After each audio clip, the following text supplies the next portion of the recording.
In the 1970s, London's Highgate Cemetery became the epicenter of a gripping urban legend that captured the imagination of the nation.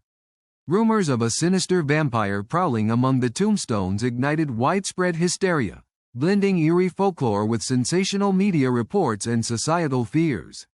This chilling saga ignited a viral fever of ghost hunts, clandestine investigating groups, and countless sleepless nights, leaving an indelible mark on London's spooky history.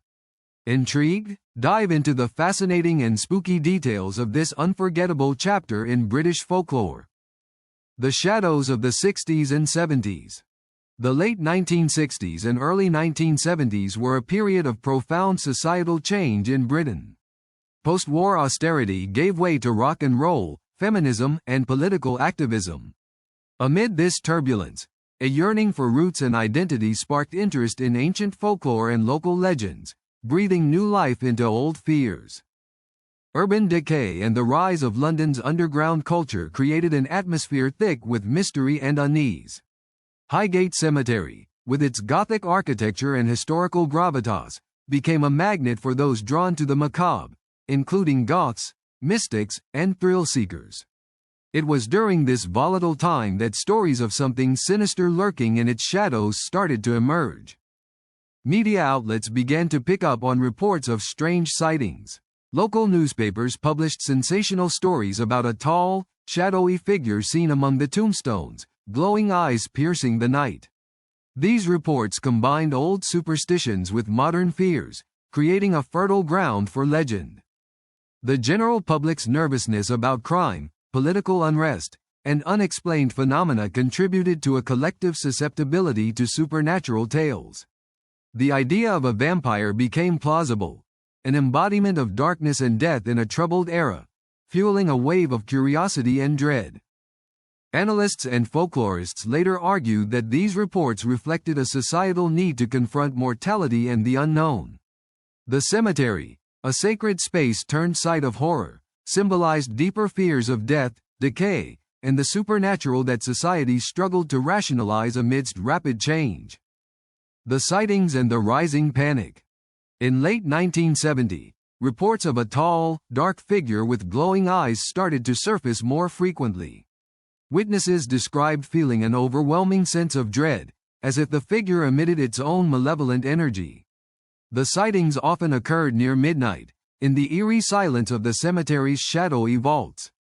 One of the earliest detailed accounts was from a local university lecturer, who described seeing a humanoid form that seemed to flicker in and out of view, with eyes that burned like embers.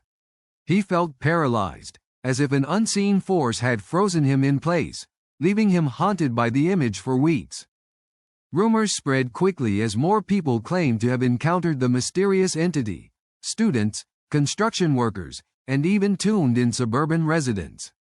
The media sensationalized these reports, turning the figure into a symbol of the city's darkest fears. Psychologists and skeptics dismissed the sightings as mass hysteria or hallucinations fueled by stress and superstition. Yet, for many, the terror felt genuine, and the stories grew more elaborate. Some claimed to have seen the creature leap over gravestones or vanish into fog. The police and local authorities faced mounting pressure. While some dismissed the reports as nonsense, others conducted patrols, fearing that the rumored supernatural predator might turn violent or target unsuspecting victims. The public's fear intensified, turning the cemetery into a site of vigilante hunts and exorcisms. The hunt and the folklore echoes. By early 1971, self-appointed vampire hunters emerged, clambering over broken fences and crawling through the shadows of Highgate Cemetery armed with crosses, garlic, and makeshift weapons. Their goal was clear: confront the evil lurking within or dispel it completely. Among these hunters was David Farrant, a local paranormal investigator who believed the sightings were a genuine supernatural event deserving of serious inquiry. His determination to exorcise the evil made him a controversial figure, admired by some and vilified by others. This period saw physical clashes, scuffles with police, accusations of vandalism, and acts of daring. The media played up the drama, depicting a city obsessed with confronting its own fears, face to face.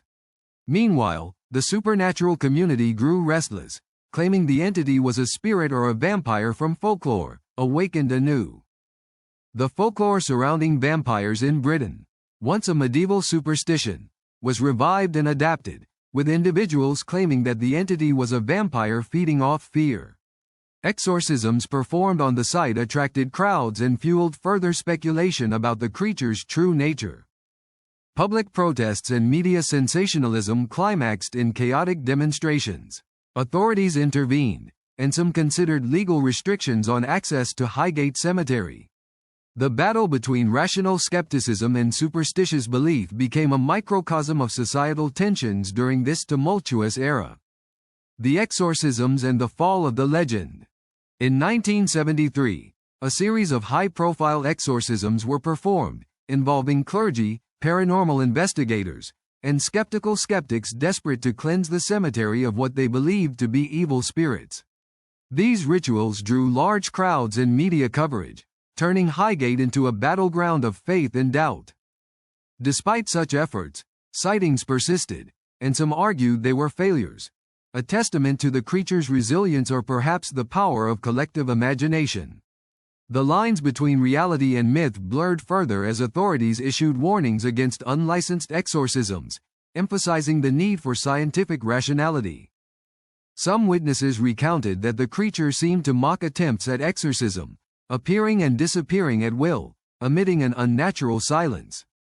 Others claimed that the entity's glowing eyes had a hypnotic, almost human quality, stirring a mix of fear and curiosity. The media turned these events into sensational stories, heightening public paranoia.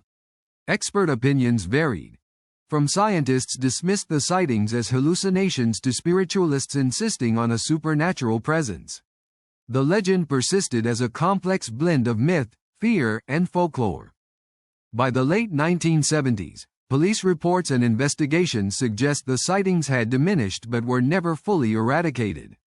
The legend of the Highgate vampire had taken on a life of its own, becoming a symbol of London's mysterious, darker side, caught forever between folklore and reality. Legacy and modern reflections. Today, Highgate Cemetery remains a site of historical interest, but the vampire story continues to captivate writers, filmmakers, and paranormal enthusiasts. It serves as a reminder of how fear can be amplified in times of uncertainty, transforming legend into collective memory. The event left an imprint on British popular culture, inspiring books, documentaries, and films that explore themes of supernatural horror and societal anxiety. It also spawned a renewed interest in urban legends and how they reflect deeper societal truths about mortality and the unknown. Psychologists see the phenomenon as a case study of mass hysteria and social contagion, showing how collective fears can create tangible realities. Some believe the legend was fueled by media sensationalism, personal anxieties, and the unresolved mysteries of death. In contemporary Britain, urban legends like the Highgate vampire challenge the line between fact and fiction, reminding us of humanity's timeless struggle with mortality, faith, and the unknown. The story persists because it taps into universal fears of death and the darkness lurking just beyond our understanding. Despite its lack of concrete evidence, the Highgate vampire endures as a cultural touchstone, an emblem of a society grappling with modern fears that echo centuries past, illustrating how legends can shape collective identity and challenge rationality in equal measure.